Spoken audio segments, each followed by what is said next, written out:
night live from the Cloudy Sky Fantasy Football Show.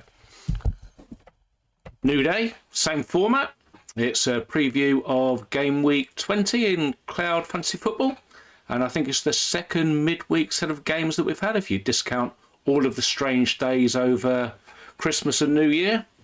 And following a FA Cup round, it looks like we're going to have midweek rounds all the way through, up until including the quarterfinals this year, which have now got their own standalone round just after the international break in March. So, going to go through team news. Early team news we've got in for the 7:30 games, which are West Ham v Fulham, Brentford v Man City, and Chelsea v Bournemouth. I imagine round the corner we're going to get some Liverpool news. So, even just those in the chat, I've got Windy and David. If anybody's got the Liverpool team when it comes up, you drop it in the chat, would be great. If not, I'll have a look for it online. Had some questions in as well on WhatsApp and Twitter, so we're going to go through those, and then we'll have a look at the team. Spoiler alert, not much change for me this week. I'd like to make some changes, but transfers are low. So, without further ado, team news for the early games. So starting with West Ham, they are Fabianski in goal, Wan-Bissaka, Mavropanos, Kilman and Emerson at the back. And then looks like Rodriguez, Alvarez and Souček in a midfield three.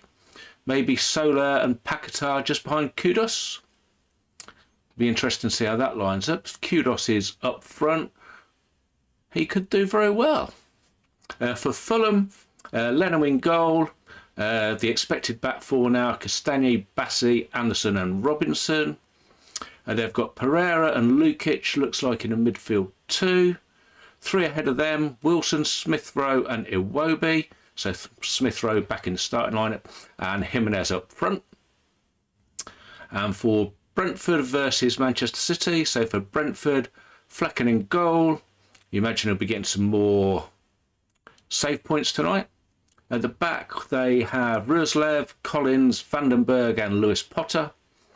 Midfield, Norgard, Janelt, Jensen, Damsgaard. So I imagine that's a back three, and then Lewis Potter's playing left wing back, I imagine. And then up front, Mbeumo and Wissa. For Manchester City, Ortega back in goal. Does that mean he's going to be the first team goalkeeper for City? Who knows? Nunez looks like he's playing at right back. I imagine that's some kind of inversion. They've got Akanji, Ake and Gvardiol. Kovacic holding in midfield.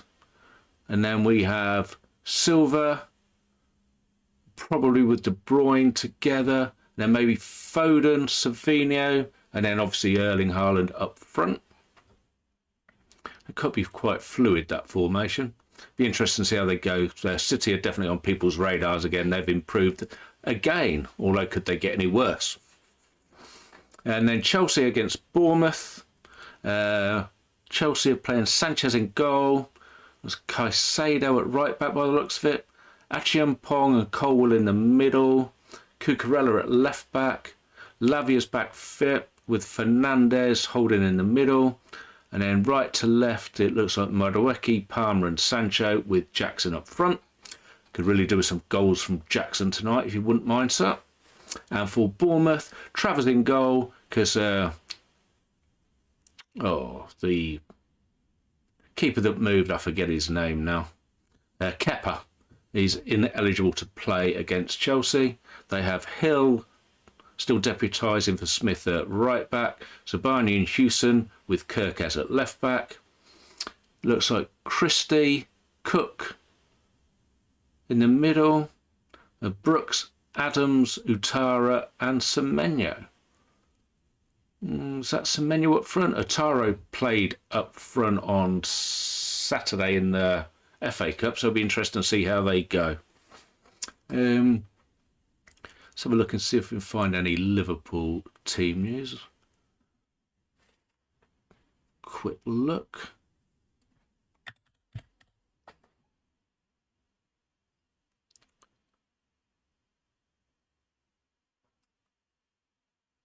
I don't know if this is predicted. I've got it up on FootMob here. So if it's predicted and it's wrong, we'll find out in due course. But they've got Sells, Aina, Milenkovic, Murillo and Williams, Yates and Anderson in the middle, Elanga, Gibbs-White and Hudson-Odoi and Wood up front. And for Liverpool, they have Alisson in goal, Alexander-Arnold, Konate, Van Dijk, Robertson, Gravenberch and McAllister, Salah, Szoboszlai and Gakpo, and Luis Diaz up front. So, looks like two full-strength sides. Expecting a fairly tight game. I mean, as a Liverpool fan, I'm hoping they'll do well, but Forest have been very, very good, especially at home and especially at the back in defence. So, if anybody gets any different Liverpool or Forest news for that, if they can let me know, that would be great. So let's have a look at some questions we've had in. So I'll start with what we had on WhatsApp. So first question we had from Sam, who is currently leading the game. Well done, Sam. He's asking about Aston Villa and with the emergence of Jean Duran and they're in for David Marlon as well. He asks, if Villa end up with a single game day, where would you go? And I guess the question there, Sam, is what positions would I have available and how much money would I have to spend? I still think the best bet would probably be Watkins, but he's reasonably expensive, and it would mean taking at least one striker slot out of your team. So we're expecting to get sort of the last week of February and the March fixtures, because the midweek at that end of February is still not finalised yet for TV selections. We're expecting to get those by the 25th of Jan. So what's that? So a week and a bit away now. Hopefully that will give us some indication of whether Villa will get single game days. I would be surprised in the main if they do while they're still in Europe, because it's difficult to schedule those matches on Mondays and Fridays because they obviously precede and succeed Champions League games. And if it's a midweek set, then it's very rarely a single game day. There's normally 3 or 4 games on each day and then 2 on a Thursday. So if it comes to it, I would probably suggest Watkins. If I needed somebody cheaper, then maybe Duran would be the guy. Milan is almost certainly telegraphed to come in as a striker, so that wouldn't help the situation. And I really don't think their defenders or midfielders are going to cut much mustard, to be honest. Rodgers would be the one if he was listed as a midfielder in this game at 2.9. I think he'd be in everybody's team. But he isn't, so we can't.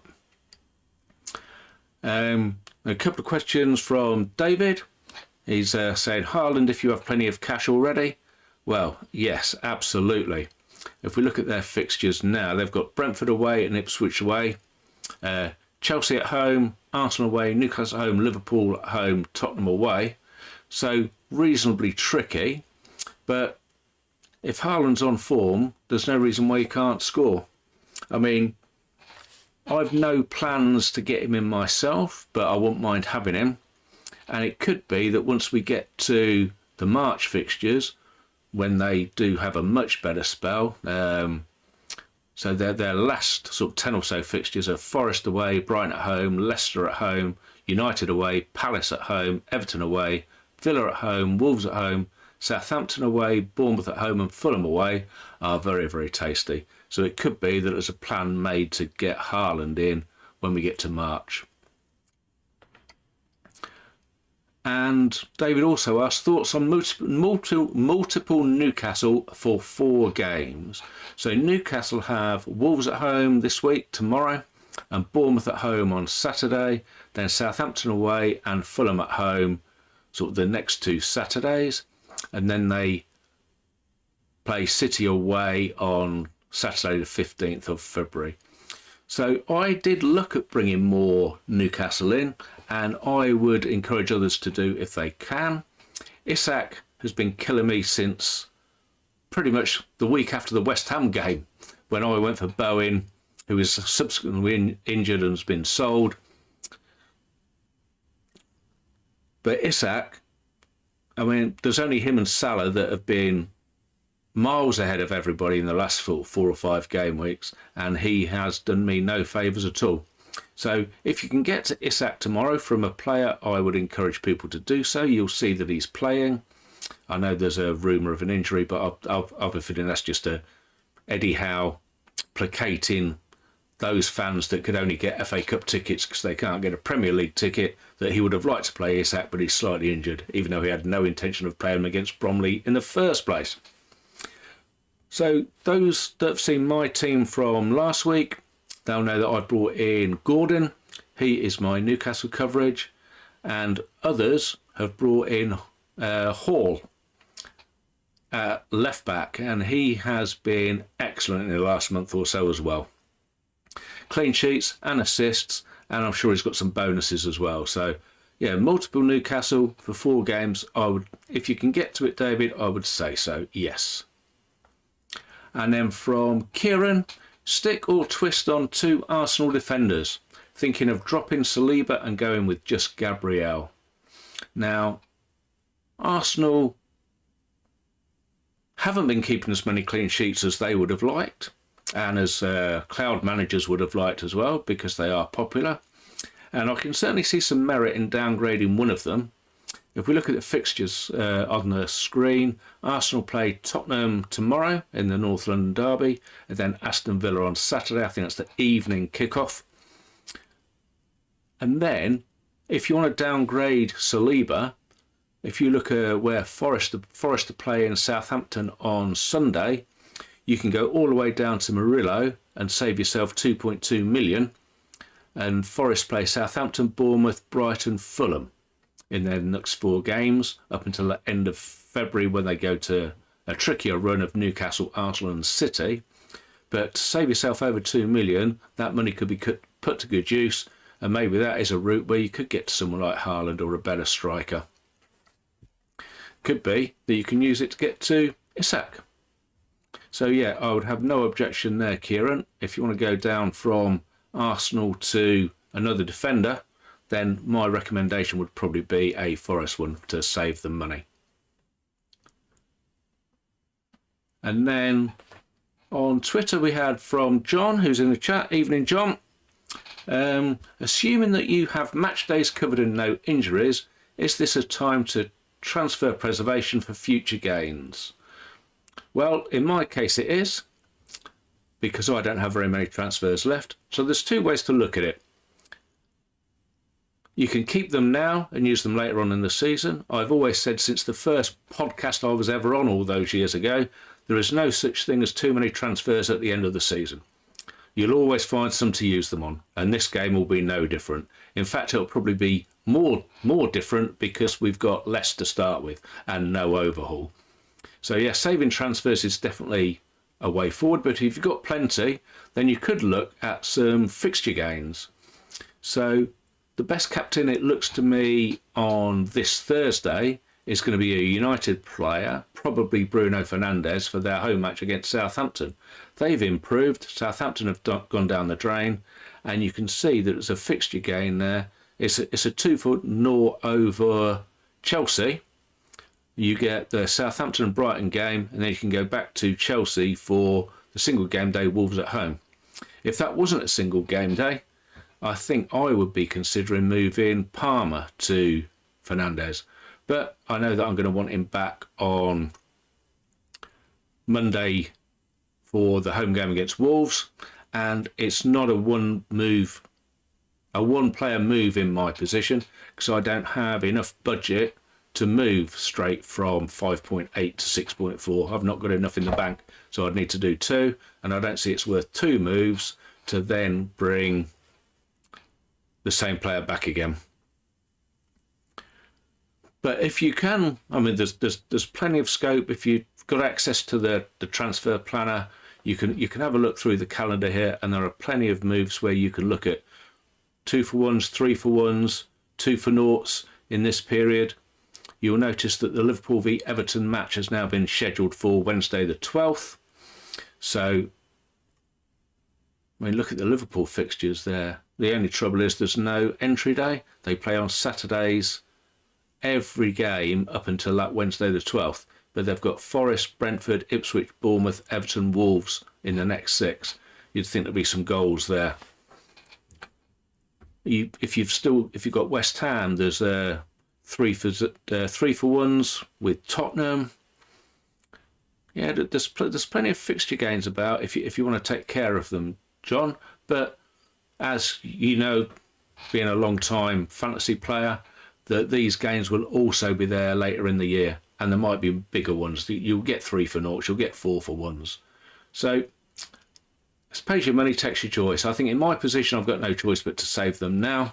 But if you've got an abundance, then you might take advantage, especially if you've got a potential good captaincy. My captain on Thursday is going to be Van Heck. He's the only player I've got. So if Ipswich score, the most he's going to get is 10 points if he gets a triple bonus.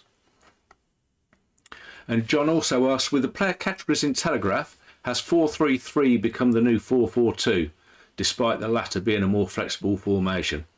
It definitely has. I'd be very surprised if people aren't playing 4-3-3 in this game, mainly because of the lack of good midfielders. If we have a look, if I move this across, we'll have a look on the points filter. I've got this set from game week 15 at the minute. So if I take out the defenders and the strikers, so the midfielders at the minute, we're looking there at Murphy, McAllister, Gordon and Gibbs-White and Kulusevski since game week 15. And the highest scoring of those has been Murphy at 34 points. And if we put those back in again, you'll see how many points the other positions have scored. And I can imagine it's quite a few more, especially in the strikers. So yeah, I would say that 4-3-3 is definitely a good formation. You've got cheap defenders that make it worthwhile, and we don't have too many midfielders that are making you jump in. So if we look here now, this is from game week 15 up till current. You can see there Murphy. Where is he? He's 9th, and then McAllister is 24th. So at the top 24, there's only 2 midfielders. So I would say 4-3-3. You can't have more than 3 strikers. You must have a minimum of 3 midfielders. So yeah, I would say that 4-3-3 is your best bet, John. Question from Aaron, who was flying high earlier in the season, dropped off a bit now. Evening, Aaron. Still worth bringing in Newcastle assets, or am I just too late and a bit of a moron? I think it's a bit self-deprecating there, Aaron. I've only got the one player in, and as I said to David earlier on, I think it's definitely worth bringing them in for these 4 games. If you can get them in, there could be numerous points available. Isak is probably the main man if you've got a striker slot. If you haven't got a striker slot, I would go with Gordon, and if you need to go for a defender, I would probably say that Lewis Hall is your best bet. So John Maloney has replied to Aaron and myself. He says, I plan to bring in 2 tomorrow. So good for you, John. I think it will go well with you. Colin McLennan, what's happened with points appearing for FA Cup games on TFF? Presume they aren't included for Cloud. Yep, absolutely right, Colin. Work going on behind the scenes to make sure that only the Premier League games count in Cloud. Obviously, FA Cup counts in Telegraph. And for this Phase 1, Season 1, we are using the TFF app to actually get players to be able to play the game. So, yeah, behind the scenes, we're taking the FA Cup games out. And Aaron's also replied back again, I feel like ditching Iwobi for Gordon after 1 game week. Well, is there a fixture game somewhere else that you can make that? Let's have a quick look. So Newcastle playing Wednesday. So yeah, you can do that tomorrow. Yep, and I wouldn't be averse to that at all, in all fairness. Iwobi, he's got Leicester away, same day that Newcastle play Bournemouth. So yeah, I don't mind that at all, to be honest. Okay. So John's just replied in the chat. Thanks, Ian. I like the Palmer Bruno hokey cokey. He can do it in 1 move. So, yeah, if I could do it in 1 move, I think I'd be keen on it, John, but I can't, so I'm not. I might have a side bet on Bruno to do well. I don't think I'm going to have him in any format apart from Dream Team. Okay, so let's have a look at the team and see where we are, and then we'll let people get off and enjoy the football. So this is my team at the minute. So we've got Sells in goal, playing tonight against Liverpool. Van Dijk playing at Forest. Saliba hopefully playing tomorrow. Robinson playing tonight away at West Ham. Van Heck hopefully playing on Thursday. Palmer playing tonight. Foden playing tonight. Gordon hopefully playing tomorrow. Salah playing tonight. Jackson playing tonight. And Solanke hopefully playing tomorrow. So good mix of players there. So how do we think these games are going to go? So in my predictions, I've gone for Brentford 1, Manchester City 2. I think Brentford will probably score, but I think Manchester City, they feel like they're getting on a run to me. I mean, anybody can beat Salford 8-0 in the Cup, but they've played better and got better results in the last 3 or 4 games. So I think they might be good enough to beat Brentford. Chelsea, I think, will have too much for Bournemouth.